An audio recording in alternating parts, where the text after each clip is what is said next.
1877, while exploring the San Gabriel Mountains, John Muir called them a most impracticable wilderness for a man or beast. All sharp angles, thorny bushes, jagged rocks, and precipices.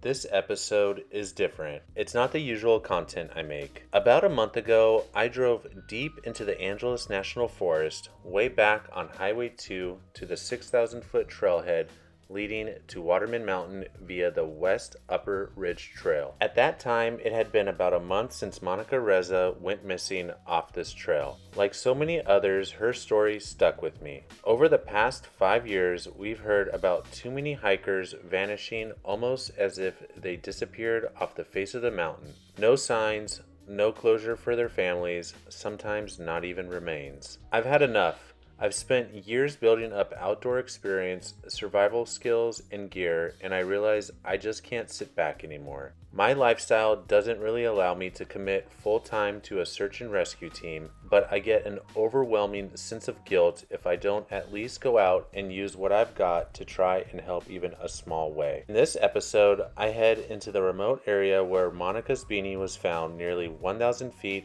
off the trail in Devil's Canyon. I've hiked this mountain before and even filmed a previous episode here, going from Waterman to 3 Points. That trip was brutal. I kept getting lost and had to check my map every 100 yards. This time I relied heavy on my drone to help me navigate and document the terrain. I spent hours reviewing over an hour of drone footage, scanning it closely for anything unusual. I'm only showing about 10 minutes of that in this video, but no, there was much more behind the scenes. So here's how my day unfolded. On the way up, I pulled over at Newcomb's Ranch, a popular Friday meetup spot for car enthusiasts. I posted a little reel about it, and well, let's just say not everyone was thrilled. Some folks didn't want the spot to go viral, but the more they commented, the more it spread.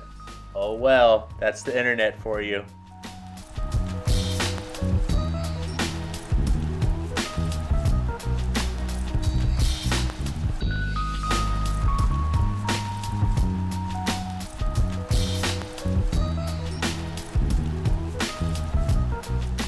Hey everybody, I'm the hiking chef, and today I'm going to be searching for a missing person named Monica Reza. It has actually been over 30 days since Monica Reza has gone missing.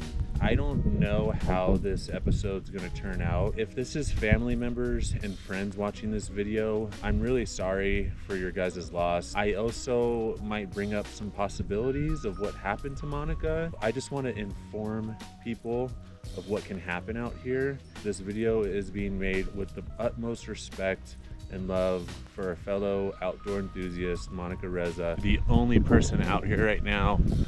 We're at the front gate of this fire road that eventually hits the trail. As I first stepped onto the trail, I thought, wow, this is gonna be harder than I imagined. So many pockets, bushes, trees, even boulders big enough to hide behind. Where do you even begin? Every turn, every shadow feels like it could be hiding something. I'm gonna kind of just keep my eyes peeled, keep looking for anything out of the ordinary, just go from there. And I'm really gonna try to get to that point where she was last seen, about 1.5 miles, a little less than that from here.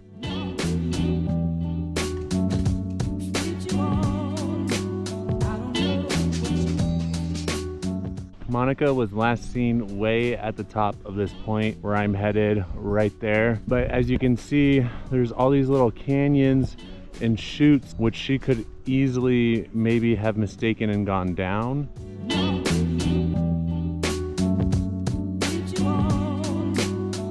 I just kept glassing uphill. Every crevice, every shadow, anywhere someone could have stumbled or gone down.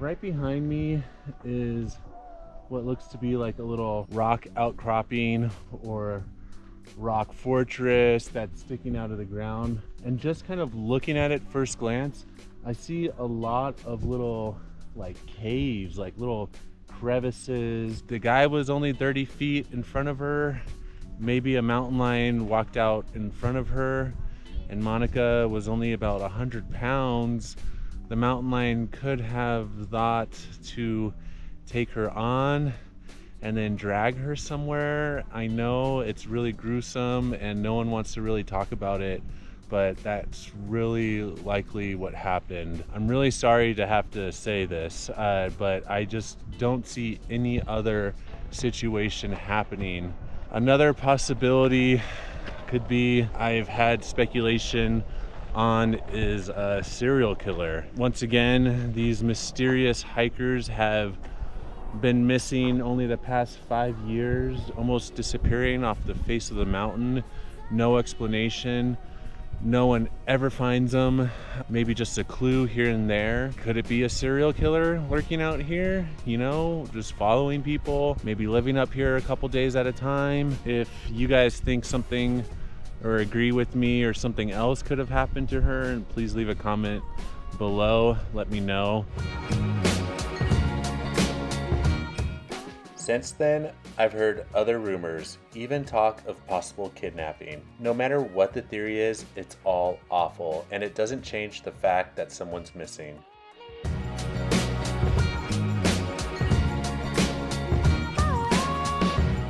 I've noticed it is really eerily quiet out here, and I did read that in one of the All Trails comments from about a week ago, that someone came out here, was all alone, and it's really quiet. So that's a little unusual. I don't know if my senses are kind of heightened to that because I have Monica, looking for Monica on my mind. And then one more thing I want to say that I'm doing is I'm really smelling the air. This forest has a certain smell that just stays consistent. It's this pine and growth and dry shrub. And I am really looking for a scent or something that smells out of the ordinary. So I'm constantly being aware to that. I've never done a search like this before, and it's exhausting in a way you don't expect. Your eyes have to sweep over every rock, every shadow, every tangle of brush, because the 1 second you don't could be the 1 second you miss something. I'm about a mile in, and right now I really want to post a map or story of what happened that morning. I found it on Instagram on a page called San Gabriel Missing Hikers. He tells the situation perfectly. The morning of June 22nd at 6:30 a.m., Monica carpooled with 2 other hikers to the 6,000-foot day-use trailhead parking lot. The intended trail of the day was the Mount Waterman via Upper West Ridge on All Trails. The 3 of them hiked up past point number 2, just before the sharp incline where one of the hikers decided that they would wait between point 2 and 3 for Monica and the other hiker to return. Monica and the other hiker made the ascent all the way to the summit at point number 5, where they took some photos and rested for about 20 minutes. On the way back down, they decided to start jogging in order to return to the other hiker over the flat area between 5 and 3. Around an area called Double Delight, they took one more photo at 9:02 a.m. They continued together up until point 3 where she was last seen. The hiker in front was ahead about 30 feet, let her know that they were headed right, northbound along the trail. The hiker went down the trail about 150 feet where they had previously talked about cutting through to save some time. The hiker waited here for about 5 minutes but never saw Monica come around the bend. From here, he started shouting and heading back to point 3 where he had last seen her. From here, he began searching and shouting about 200 yards west along the ridge. Then moving 125 feet southbound from point 3, began shouting and calling for her as well. After about 25 minutes of searching, the hiker heads back to point 3 and the trail to inform the other hiker of the situation. He meets with her between point 2 and 3 and lets her know the situation. As he is doing so, a group of 5 hikers are making their way up and agree to help them look for Monica. The group and the male hiker head up to point 3 while the one stays below at point 2. They begin to fan out, calling for Monica. After about 30 minutes, one of the hikers, a former search and rescue volunteer, tells the hiker to head back to the car just in case Monica took another way down. The hiker heads back down and meets up with the other hiker at point 2.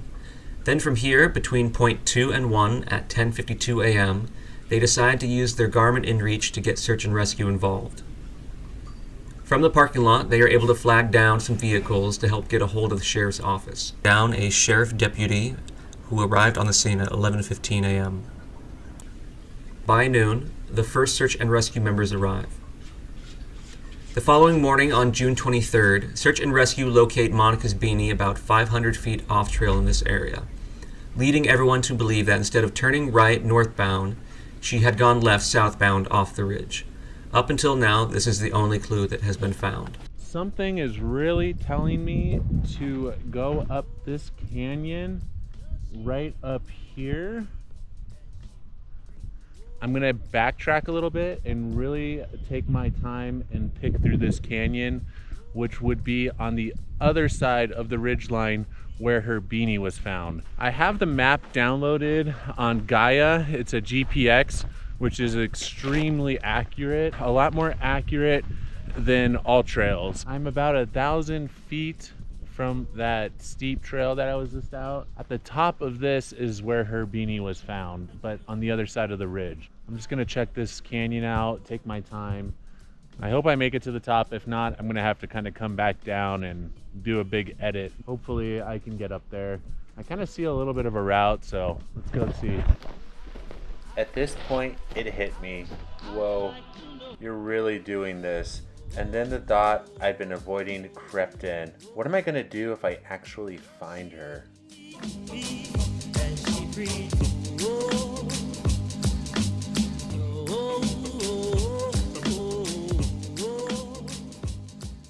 I am really only about 50 yards from the trail, and I'm really scanning the side of the hill, scanning up in the trees in case a cat dragged her up.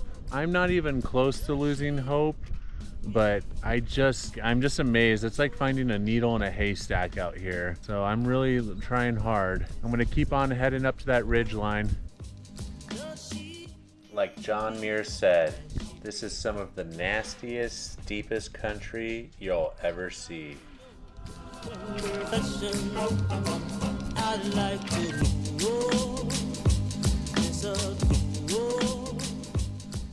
I've just been really slowly picking my way up this hill from that trail. I could see Highway 2 down there and the parking lot. I'm like right above the parking lot, probably close to 7,000 feet, I would say. I was kind of smelling a little bit of a twang, but it did smell more like the dog poodle bush, kind of like a little bit of like a marijuana smell.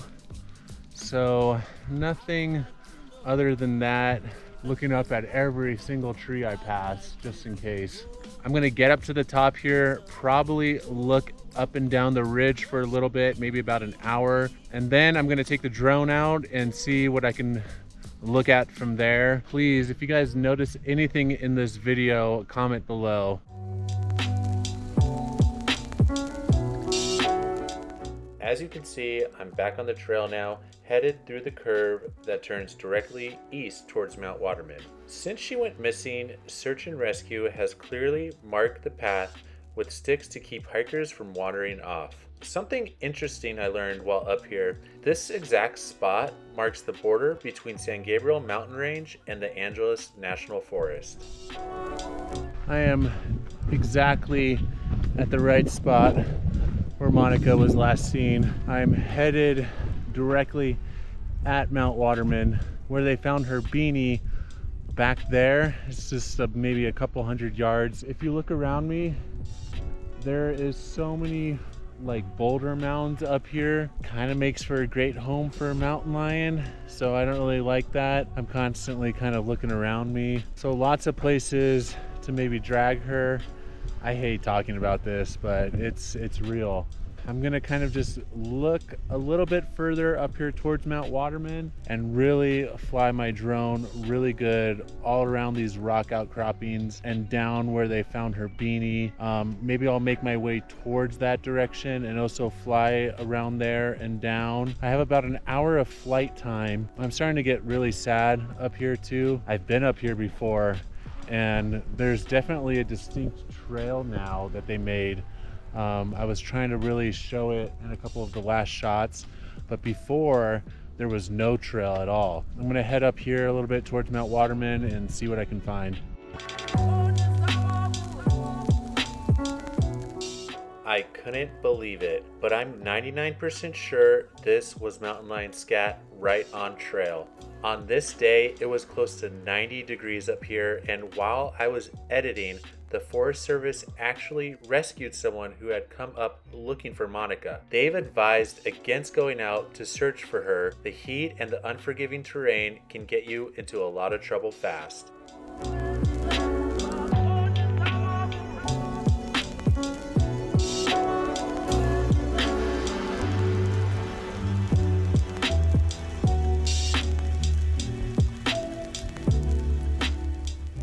I am just a little bit off trail. Like, I can see the trail from here. I just want to show you guys how hard it is to see the trail because there's so many pine needles here.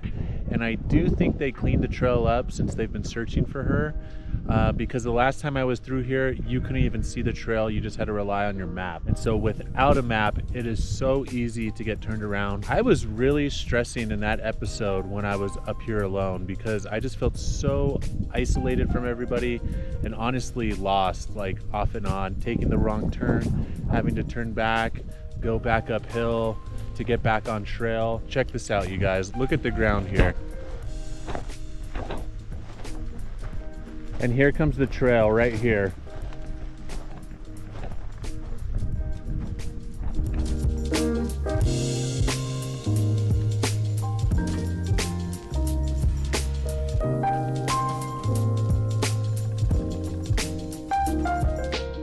All right, I am right on the other side of that curve. This terrain is just wild. So many boulders to look behind and crevices. I'm really taking my time and scanning. I've been looking kind of this whole ridge line behind rocks and stuff. I found a pretty comfortable spot.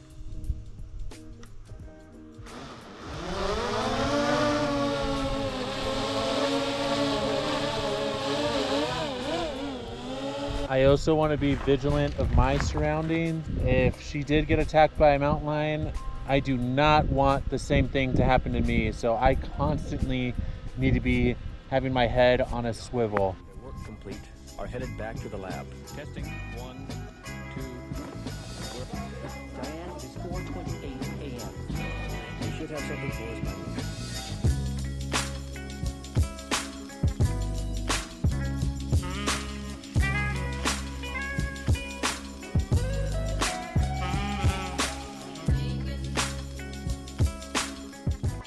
I'll be honest, at first I wasn't really sure what my game plan was with the drone. Part of me thought maybe fly from a distance to get that bird's eye view, then zoom in on sections later at home. But what if it's blurry? Should I go lower, close to the ground? In the end, I tried a little bit of both.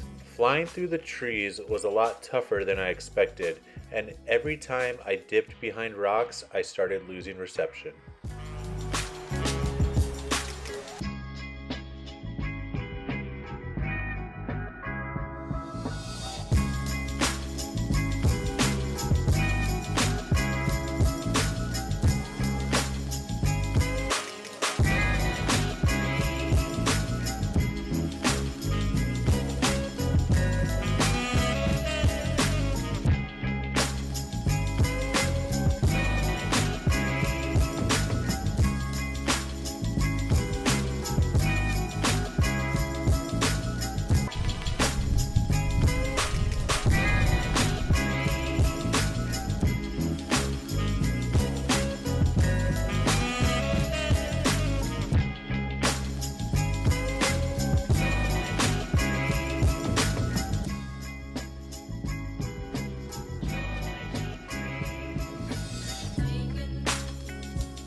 am sorry, but I have used all my drone battery and it was really hard. Didn't see really anything out of the ordinary. It looks like I'm gonna have to head back right now. I'm really sorry to Monica's family. You guys have my deepest condolences.